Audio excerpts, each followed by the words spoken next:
Good evening, I'm Andrew Chang. And I'm Adrienne Arsenault. Tonight, making history as Canada comes to grips with its past. I am honored, humbled. Mary Simon is to be Canada's first Indigenous Governor-General. A scorched British Columbia braces for more fires. This is a bomb waiting to happen. We'll take a look at the fuel still sitting on the ground. So are 2 COVID shots enough? When does the vaccine start to fail? And when it failed, what happens? Will there be a vaccine booster shot, and who will need it? I'm not going to give up my family name. That's just absolute nonsense.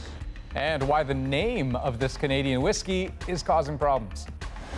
This is The National. At a moment of national reckoning and pain over Canada's treatment of Indigenous people, a historic appointment today at the heart of Canadian government.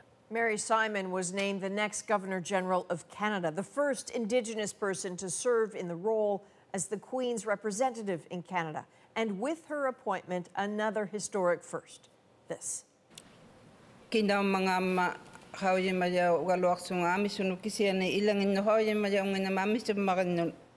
Accepting the role, Simon delivered some of her remarks in Inuktitut. Tonight, we will look at what makes her uniquely qualified for the job, and we'll hear what her appointment means to Indigenous people in this country and what it could mean for Canada's fragile path towards reconciliation at a crucial moment. Now, Mary Simon's appointment comes in the aftermath of a scandal that engulfed Rideau Hall and led to the resignation of Julie Payette. Ashley Burke broke that story, and she begins our coverage tonight with what lies ahead for Canada's 30th Governor-General. A historic appointment in the wake of a historic resignation. I cannot think of a better person to meet the moment. That person, Mary Simon. I am honored, humbled, and ready to be Canada's first Indigenous Governor-General. She's a former Canadian diplomat and longtime Inuk leader who helped negotiate the first modern treaty and fought tirelessly for Indigenous rights. We're talking about a fundamental right. This is her going head-to-head over sexual equality with Justin Trudeau's father decades ago when he was Prime Minister. In a sense, you're equal when you think you're equal. I'd like to see the equality clause once and for all settled. Simon is now taking on an apolitical role with a different kind of bilingualism, Inuktitut and English. I was denied the chance to learn French during my time in the federal government day schools. Her appointment in the midst of a reckoning over residential schools, protesters toppling over statues of the Queen, a symbol of the fractured relationship between Indigenous peoples and the Crown. She understands that this is a very difficult time in this country and that she has a healing role to play, and she's ready to do it. This step forward only happening because of the Prime Minister's past failure appointing Julie Payette, who resigned in disgrace, leaving behind a shattered workplace culture that Simon now inherits. She's stepping into, a situation that very much parallels the Crown-Indigenous relationship in Canada in general. A relationship that has been abusive and has been neglected and toxic. With the Queen's approval, Simon's formal installation into Rideau Hall is expected in the coming weeks. An appointment the government hopes is less about controversy and more about healing wounds of the past. Ashley Burke, CBC News, Ottawa. Now let's bring in Chief Political Correspondent Rosemary Barton, because Rosie, I'm curious to know what you think this appointment means for Canada at this moment. You know, Andrew, it is significant, obviously, for this country and for reconciliation. Mary Simon's not just an Inuk woman, but she's also a woman who has fought through her lifetime for the rights of the Inuit, sometimes in powerful rooms where she was the only Inuk person, the only Inuk woman, like during the negotiation of the repatriation of the Constitution. The idea of an Indigenous Governor-General has been talked about in this country for a long time. There was even talk the Prime Minister would do it all the way back in 2015. Simon herself said today it took courage to name her. And this is in some ways, Andrew, for Trudeau, kind of a redemptive political move after the failure of his previous appointment, the criticism of his own judgment in making that decision. election. It's also another example the Prime Minister can point to as a commitment to reconciliation. And although we've been waiting for a new Governor General for more than 5 months, the timing and the context here is important. After all, this has been a number of difficult weeks of reckoning for this country and for governments writ large. Right, but just on that point of the timing, I mean, what does this say about the chance of an election? Yeah, Ottawa's favorite game. Listen, it could be called even now if the Prime Minister wanted to do it. There's an interim Governor General in the form of the Supreme Court Justice, but there's also an acknowledgement that having a permanent person in place will make it easier to dissolve Parliament, a little less awkward. The installation is still weeks away, as would be a potential election call if it were to happen. What this does do is put that final piece in place, and it becomes part of a record this government would want to campaign on too, Andrew. Rosie, thank you very much. Thanks, Andrew. And of course, there's a whole lot more to tell you about Mary Simon. A little later, we'll go through some of what she has accomplished in her lifetime so far, and what do those in the Inuit community who knew her well think of her? When you're with her, there's an incredible peace where you just want to do better. We'll hear more a little bit later in the program. Now, this day was already going to be important for the Cowessess First Nation in Saskatchewan. After 70 years, it now has an agreement to retake jurisdiction of children in care. And maybe just as significant, the Prime Minister was there for today's signing ceremony. Jason Warwick has the story. And the end goal is one day, there will be no children in care. At this First Nation east of Regina, Chief Cadmus Delorme signed a deal with Prime Minister Justin Trudeau and Saskatchewan Premier Scott Moe. After years of groundwork, the Cowessess First Nation now has full control of its own child welfare. Every day we will roll up our sleeves to make sure every child that they know where home is, and that is Cowessess First Nation, and that they will dance, they will get their education, and they will walk with their chin up and be a proud Cowessess citizen. It was sparked by changes to Federal Bill C-92, which allows for First Nations to take charge of their own social services. Nearly $38 million in federal funding came with the deal. And we are gaining control. Trudeau was also at Cowessess today to pay his respects. Last month, 751 unmarked graves were discovered at a former residential school site in the community. The Prime Minister says the discoveries remind Canadians of the many injustices faced by Indigenous people. And the child welfare deal is one way to make amends. That's why we're here today, to do better by this generation and future generations of children and families. It's really hopeful. This Indigenous child advocate and lawyer says it's a great first step.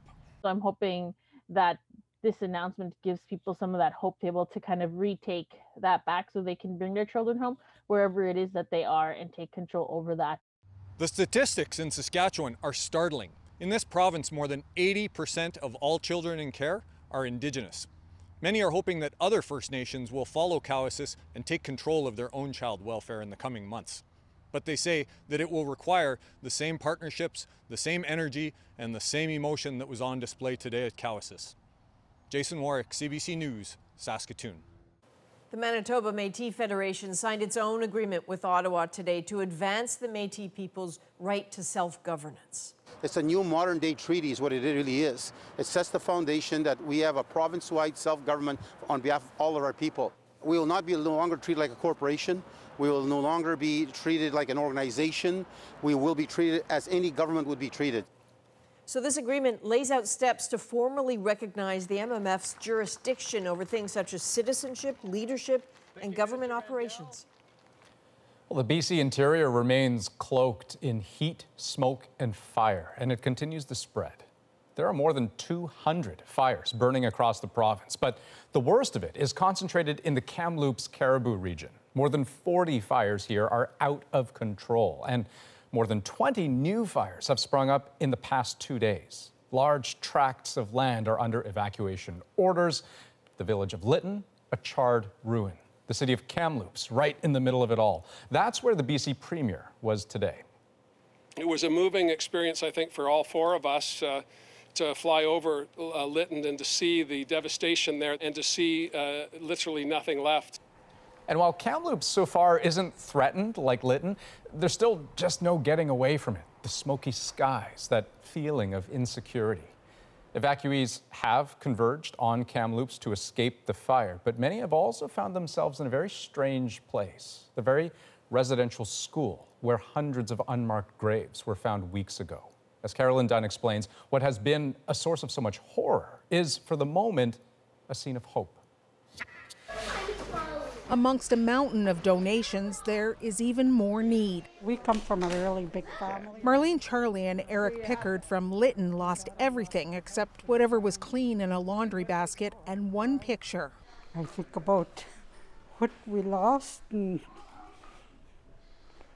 how fast it was coming, and I know when we got to the tracks trying to come out of the reserve, I happened to look back and the fire was already like just coming towards us. Yeah. So we had to just keep driving. This is wonderful. Yeah, this is great. We just can't believe all the stuff that they've gotten, the gas cards and clothes and food, and you know, they support us emotionally too. That is remarkable given where this evacuation center is. The old Kamloops Indian Residential School, where the unmarked graves of 215 children were discovered just over a month ago. Today, it is set up to help any evacuee who needs it. We wanted to make sure they had a place to come to and feel welcomed and supported. They have all the food. Chief Roseanne Casimir says the care her community has received is giving them the strength to give back. You know, for us, you know, we just want to embrace them because we know what it's like to be hurting. And we just want to ensure that, you know, we continue supporting one another. That's something that we've always done as Cowessess First Nations. So volunteers are working to keep people fed, and the gym doubles as a cooling center to escape the punishing heat and smoke that fills the air. All four of Laura Michelle's grandparents attended this school. Michelle felt the need to come volunteer. So to actually see this space being used for such a positive purpose, it's amazing to see. And that in itself is healing. Few places need healing more than this. Carolyn Dunn, CBC News, Kamloops. Now, questions about the origins of the fire that destroyed Lytton continue to grow. As Katie Nicholson explained, some in the community have long felt the rail company hasn't done enough to manage the risk of fire. All of the brush has been removed out. All of the trees have been spaced out. Alfred Higginbottom removed excess trees and brush from this area for the Shkupa band 3 years ago. So you can imagine a fire will get in here and go whoosh, and it'll catch all of these ones and it'll be blowing sparks. It needs to be done again, and soon. It's all part of the band's plan to stop or at least slow down forest fires. So has he seen the same kind of thinning out and brush removal along rail lines? I haven't seen it.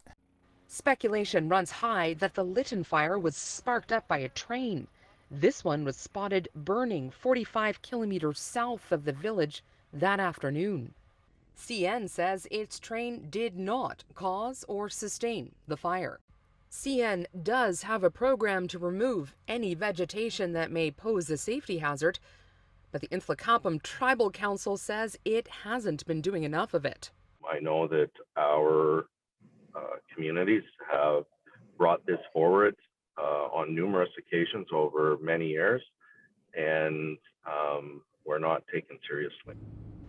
As long as the cause of the fatal Lytton fire remains under investigation, the council wants trains to stop running through the area. When asked if blockades were a possibility, this is what it said. I want everybody to know that we believe that people's lives are meaningful, and I'll take whatever steps necessary in order to have them be safe. The Lytton fire is still burning. Today, more reinforcements arrived. More tents popping up at this firefighter camp. But for Shkupa band members whose homes neighbor the devastated town, fear they could be next, especially given the brutally dry conditions. How quickly can something move across here given the conditions we have right here? How quickly? Yeah. Faster than you could run. So Katie, you are at a firefighting camp south of that Lytton fire. A little bit of activity there. Can you walk us through what's happening? Yeah, so this is just north of Boston Bar, and we've been driving by here all week. There had only been a few tents. In the last 24 hours, the command center has popped up behind me, and now there's about a dozen tents. People have been offloading fuel here, fire workers, just trying to get ready to move forward. Their numbers are growing. I can tell you that there are 40 firefighters coming in from New Brunswick in the next 24 hours, specifically to deal with the Lytton fire. Adrian? All right, Katie Nicholson near Boston Bar, BC. Thank you, Katie. CBC News has confirmed the identity of the first known Canadian victim in that deadly tower collapse in Surfside, Florida. Ingrid Ainsworth is among the dead in the disaster that shocked the world nearly 2 weeks ago.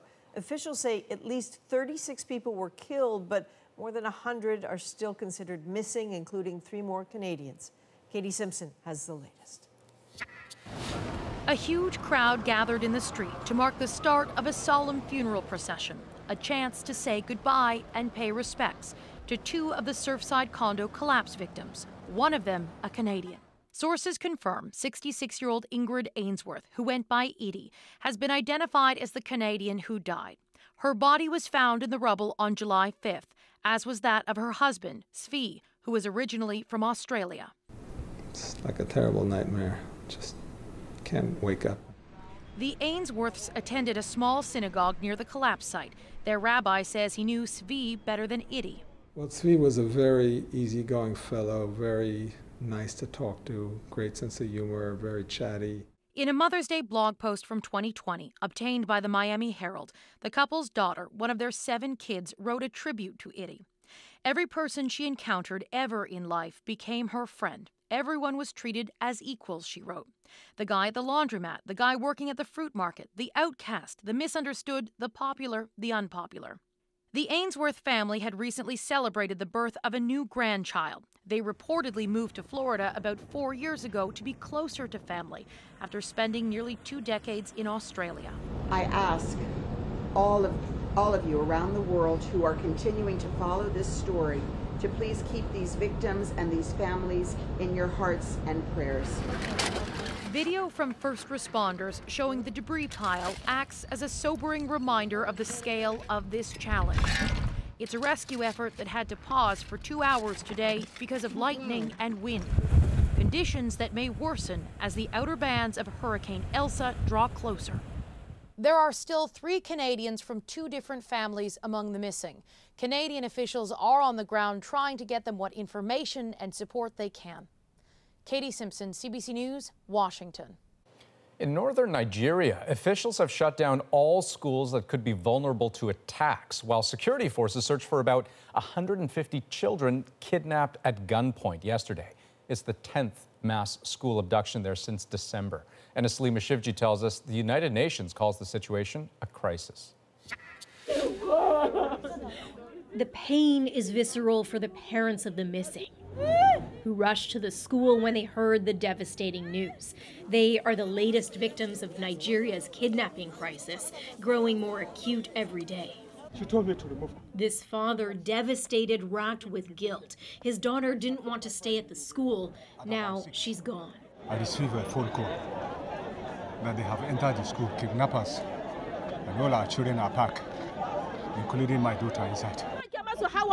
At the wall the kidnappers breached, this woman prays that the children not suffer.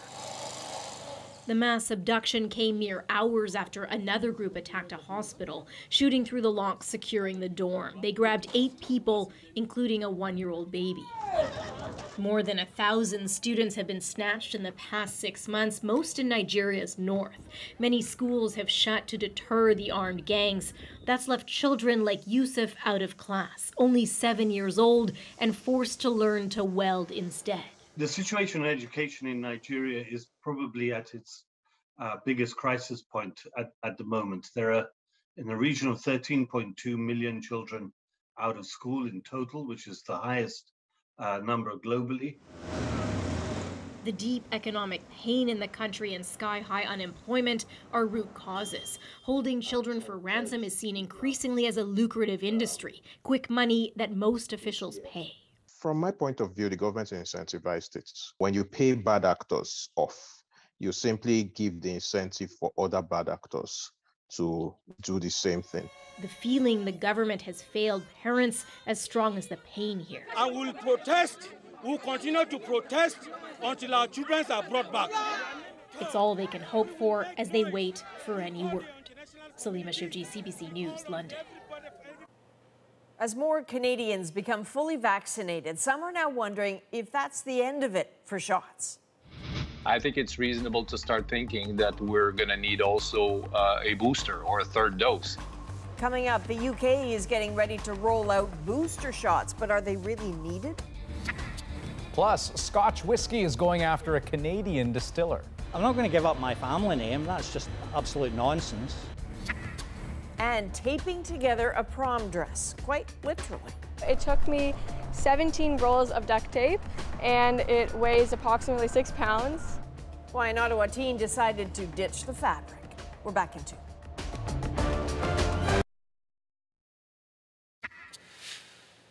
Coming back to our top story, the historic appointment of Mary Simon as Canada's first Indigenous Governor-General. Simon brings a wealth of experience to the job, having served in senior leadership positions. Her roots are connected to the land and a traditional way of life growing up in Nunavik. Here's how she described her early years, speaking today in the Inuktitut language. Inuktitut kay na lang ang miga mamana. Kindaw mga ma hawye maya walwak sunga mi sunu kisiya ni ilang ino hawye maya ngina mami sa makanun. Mary May Simon nguyunga. Mary May mi ate kakatulok si mayunga inusutusunga. Amalo Inuktitut ate ka ningiukalak. Kupek mi ukiok tatu mi nunahaktunga. Mana nunavimik tayo sungulaktok. Ananaga inulok si mayok inutuinaw suni Inuktitut kayakani. Amalo atataga halunangot suni halunanungan ni pisimayok. Ang ayok kakayaw hatalok si mayok Hudson Bay Company kunun.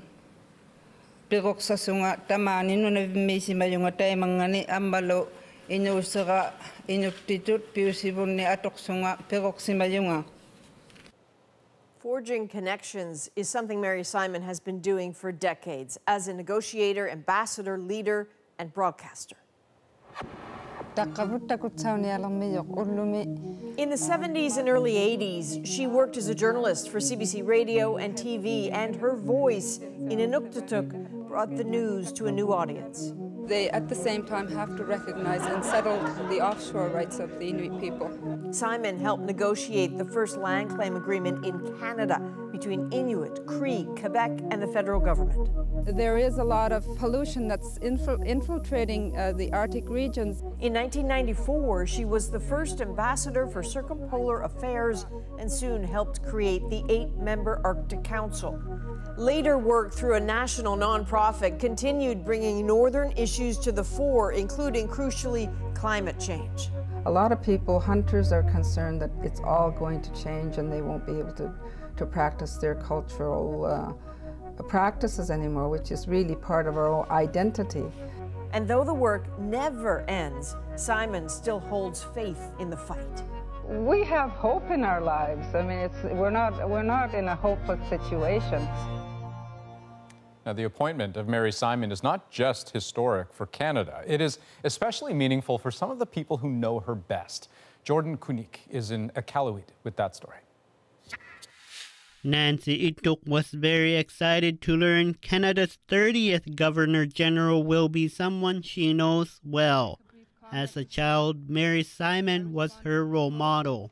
She would be equivalent to a superhero for me. Simon's stellar career includes a stint as president of the Makivik Corporation. Its current head says the appointment puts Inuit on a global stage. I actually went to Russia with Mary, along with Sheila Wakruche, Peter Ilnik, and we traveled with the Governor General, Adrian Clarkson, not knowing one day that we would actually have an Inuk Governor General. So it made me look back. Her colleagues say she's a strong leader. And when it comes to reconciliation, she'll be looking for solutions as opposed to barriers. That's the way I've seen her work since I've known her. And one of the comments was that reconciliation will be at a much faster rate, or will be more evident. When you're with her, there's an incredible peace where you just want to do better. And even younger Inuit see this as a new day for their generation, as Leslie Fredland told the CBC's Juanita Taylor. When I looked at my phone this morning and saw the announcement on Mary Simon, it changed my day. And encouraging words from the new appointee herself, who says Canadians need to learn about their history and that everyone must work hard toward the promise of a better tomorrow. Jordan Cooney, CBC News, Iqaluit. Okay, next on The National, millions of Canadians are now fully vaccinated, but how long will the protection last? When does the vaccine start to fail? And when it failed, what happens? The questions now dogging health experts. Plus, as long as this virus remains with them, remains in those places, it continues to mutate. Most countries are still largely without vaccines. Why that is putting Canadians in danger. Stay with us.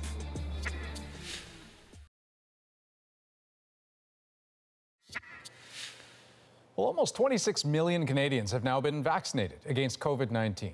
That's nearly 80% of eligible Canadians with one dose and more than 40% fully vaccinated with 2 doses. But now we're starting to hear about a third dose, a booster shot.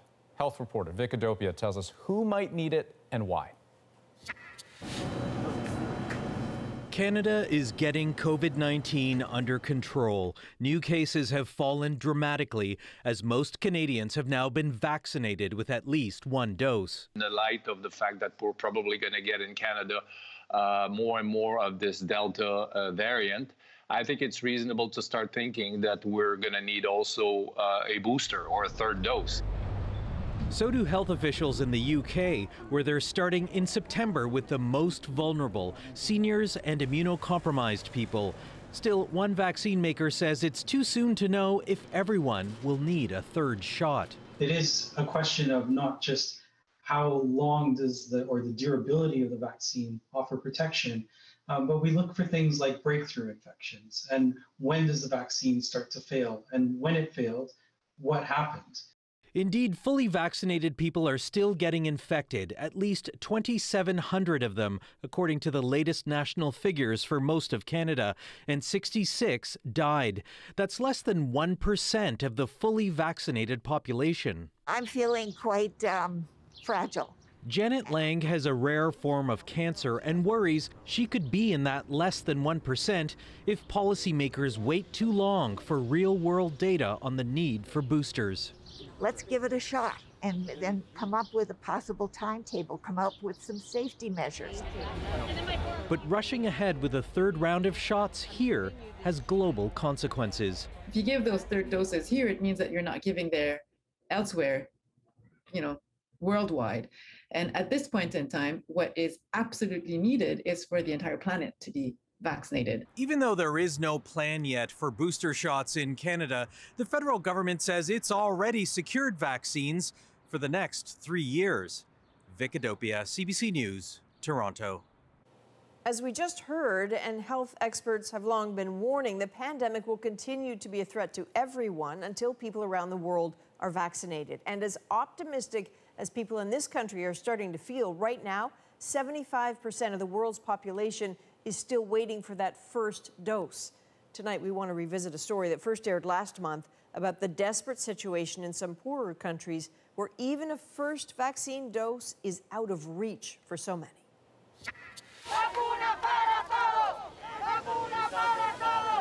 Begging for vaccines in Caracas with no idea of who is listening.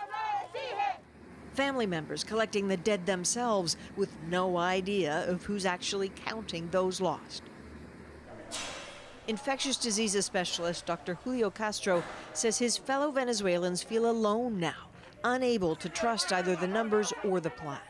So we are doing a kind of unofficial surveillance system, which taking count 40 of the bigger hospitals in Venezuela, and the numbers are quite different from the official numbers. Help is not coming fast. Venezuela rejected offers of AstraZeneca vaccines from COVAX. It may get some mRNA vaccines from the group in July. The United States has excluded Venezuela from its vaccination donations for now, citing a lack of transparency about how the country has handled COVID. And deals made with Russian and Chinese firms haven't seen promised deliveries arrive in sufficient numbers. The black market, though, is surging for those with means, paying up to hundreds of dollars for a shot. This is irregular, this is unethical, and this is dangerous for people. This is where COVID's global complications get uglier. For the first year of the pandemic, it was a problem for wealthier countries, perhaps because they tend to have older populations. But something happened a few weeks ago in May. On a single day, the pandemic flipped. With vaccines available for the rich, the death rates in higher and middle-income countries dropped below those in lower-income countries for the very first time. The poorest nations with the youngest populations and the weakest infrastructure now see the most death and illness. COVID has officially turned its sights on the global poor. Mark that day on the calendar as the one Achal Prabhala in Bangalore, India really started to panic.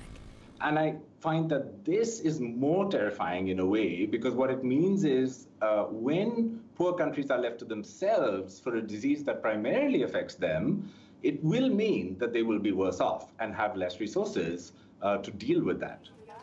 He's a global campaigner for access to medicine and says as wealthy countries see their dangers diminish and plan reopening, they forget the promise of we're all in this together. India didn't see huge loss until a few months ago. Now, nearly 350,000 are dead and the healthcare system is in crisis. Okay, you can go in. The day our cameras were there, Prabhala was supposed to get his second shot, but the clinic ran out. And there's the enormous ironic problem.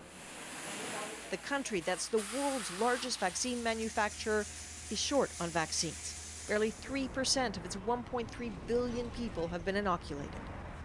India's Serum Institute did have COVAX contracts to supply 92 of the world's poorest countries with vaccines, enough for 4 billion people relying on that help. Deliveries were slow at first. Then, once the virus started wreaking havoc in India, delivery stopped totally. Countries that are waiting for vaccines from India, vaccines that are now not coming, what are they going to do? Well, they have decided that they cannot rely on the COVAX facility, which is what promised them these vaccines. So it's failed dismally. And so what they did is to prepare themselves by buying vaccines on their own. One of the problems is that any country that woke up late to understanding that it needs a large supply of vaccines is now at the back of the queue. Some of those countries now trying to make deals for vaccines really don't have the means to pay for them, like Nigeria. Of its 200 million people, less than 1% are vaccinated. It has among the fewest doctors per capita in the developing world. And so little testing, it looks like there's very little COVID. But the virus shows its cruelties.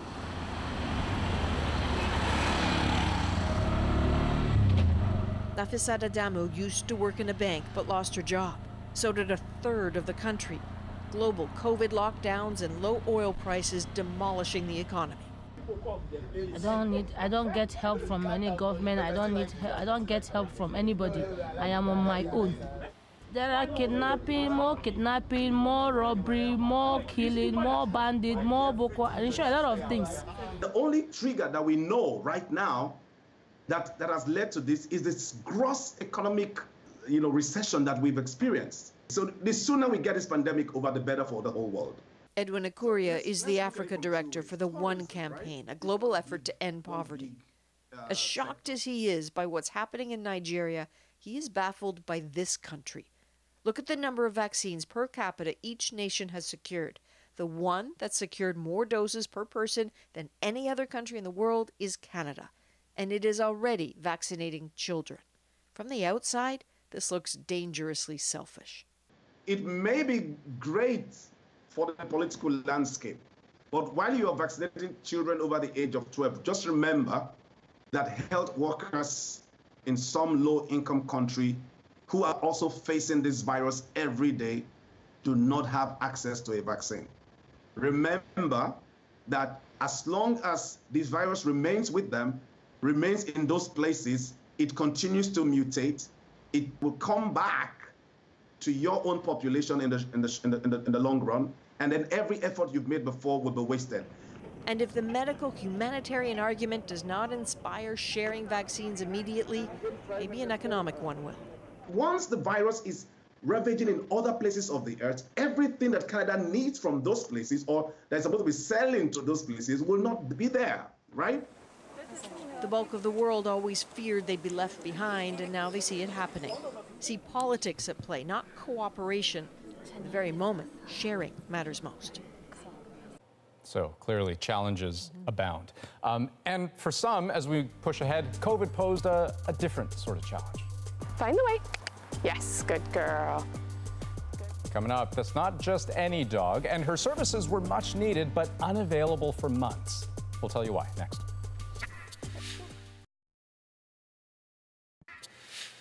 Welcome back. For the many Canadians who depend on service dogs, the pandemic has created uncertainty. First, trainings were canceled. Then they went virtual, causing a big backlog for those desperately needing that kind of help. Ellen Morrow spoke with one woman who waited almost a year for her lifeline. Good girl. For Sue Woodhouse, a walk without her husband would have been too hazardous just weeks ago. But then came Wembley. It's just a whole different outlook on life. I have much more confidence when I do have Wembley with me at my side. Gonna find the way home? Woodhouse is visually impaired. She waited nearly a year for a new guide dog after her last one retired. A much longer wait than usual, with the pandemic halting service dog training for months.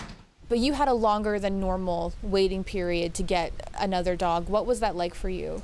I think it made pandemic really huge. I open the door and look out, I don't see freedom. I see more things that are going to be potential obstacles out there. So the waiting was hard. Hard but worth it, says Woodhouse. This was the moment she met Wembley. Hello, good girl. Hi, sweetie. Oh, aren't you beautiful? This is Wembley. Getting acquainted with her new best friend and a new sense of freedom. No kisses. I think Wembley's got a lot of spunk. She likes to please. She's very confident when she's in the harness and likes to do her job, likes to work. And that makes it so much easier. She is a good girl. Yeah, gotta tell her she's good when she is. Find the way. Yes, find the way. Yes, good girl. This is where Wembley learned how to work, the Lions Foundation of Canada Dog Guides Training Facility. That's her going through her paces just days before going home to Woodhouse. Each highly trained dog is worth about $35,000, all paid for by donations. Pre-pandemic, recipients like Woodhouse would live at the facility for 3 weeks, training in person. When COVID struck, that training was canceled. There's Mr. Pepper. Oh, thank you. When it picked up again, it was over Zoom. If I wanted to take Wembley out for a walk before breakfast, that would work okay? Yeah. Yeah, okay. Yeah, absolutely. Those sessions followed up by home visits from a trainer after the dog's arrival. Doing training one-on-one with them and their dog, and we will go back and continue to go back until that team is trained fully. Good girl, wait. Oh, despite the efforts to adapt, there's still an inevitable backlog, creating extended wait times after months of lockdown and isolation that have been particularly hard on people with disabilities. More and more Canadians understand how valuable a dog can be in helping them in their lives. So we're doing our best to shorten those wait lists. As the pandemic wanes into the dog days of summer, that should become easier. We're starting to see clients, which is really, really exciting, and it feels like we're returning to normal. Woodhouse feels the same. What does Wembley give you back? I can open the door and walk out with confidence and get to the end of the street and go to my grocery store. Be able to be known that if I have an issue, the dog's there. But Woodhouse wants to go much further than that. She traveled to Scotland with her last dog, Fisher. Get a new dog? I did. Post-pandemic, she's hoping for more big trips with Wembley. Knowing that we'll be able to do great things together in the places that we go to. Okay, Wembley. And she can't wait. Let's go. Ellen Morrow, CBC News, Sarnia, Ontario. Good girl. Next on The National, what's in a label? Apparently a lawsuit. They've got so much money and so much power. I don't think that it's right. Scotch whiskey is going after a Canadian distiller over its name. Plus, definitely probably the heaviest dress I've ever worn. An Ottawa teen swaps chiffon for duct tape for a pretty unique prom dress. Stay with us.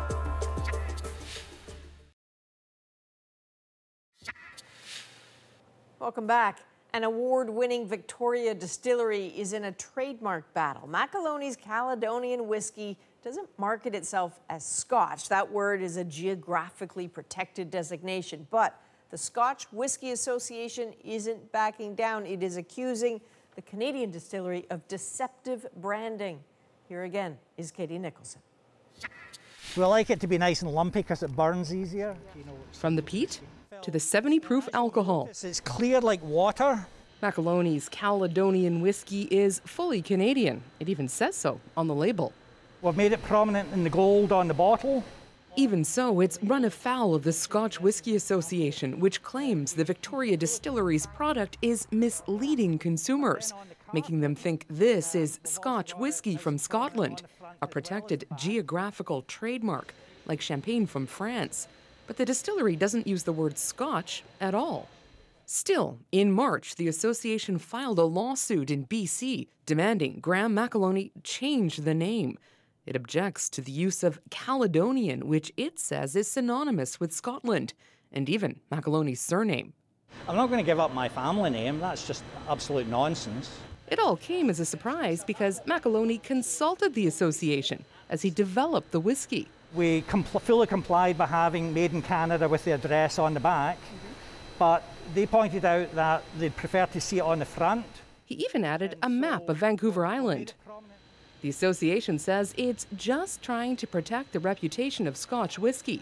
To win in court, it will need to prove BC consumers think Caledonian refers only to Scotland and not to a historic name for BC. It's an interesting case because it almost pegs, a bit the old world with the new world and the interrelationships between, people that come to this country as immigrants. The lawsuit has soured this whiskey enthusiast on Scotland's single malts. They've got so much money and so much power. I don't think that it's right that they're forcing a small Canadian enterprise like this to jump through hoops. It may seem like McAloney is a David to the industry's Goliath in this trademark fight, but he believes he's not alone. In the last 10 years, there's only been 16 new distilleries in Scotland. North America, 2,000. And all these Irish and Scottish diaspora will call their distilleries what they want. Battling it out one bottle at a time. Katie Nicholson, CBC News, Victoria. Okay, up next, we've been showing you the dress. It feels comfortable most of the time. I can't exactly sit down. But you are definitely going to want to hear the story behind it. It's next in a moment.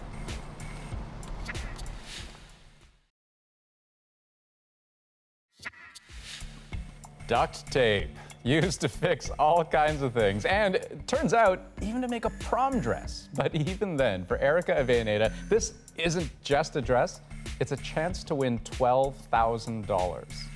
She applied for a scholarship that focused on making prom attire entirely out of duct tape, and she's beat out more than 100 other people and their outfits to make it into the top 5. Tonight, her effort is our moment. I just happened to be looking online at scholarships. I was just excited to see what I could make. It took me approximately 143 hours, 17 rolls of duct tape, and it weighs approximately 6 pounds. Definitely probably the heaviest dress I've ever worn. I've always been a little interested in fashion and the colors that can bring. The gold was hard to find. It's not very popular. I found a lot of designs that I was using on my mom's bed sheet. I thought that would be cool to incorporate. It feels comfortable most of the time. I can't exactly sit down because it'll rip, but it's hard because once you put it down, you can't undo it very easily. This was definitely a new way of using duct tape. Okay, so I have two thoughts. I have many thoughts. Both of them kind of superficial. One, stunning, beautiful. Yep. Isn't it hot? Like, wouldn't it be really? Maybe. She is extraordinarily talented. Grade 9. She says she envisions this being worn in an architecturally Baroque castle, dancing to classical music. It is amazing. It's classy. I hope she wins. That is a national for July the 6th. Good night. Good night.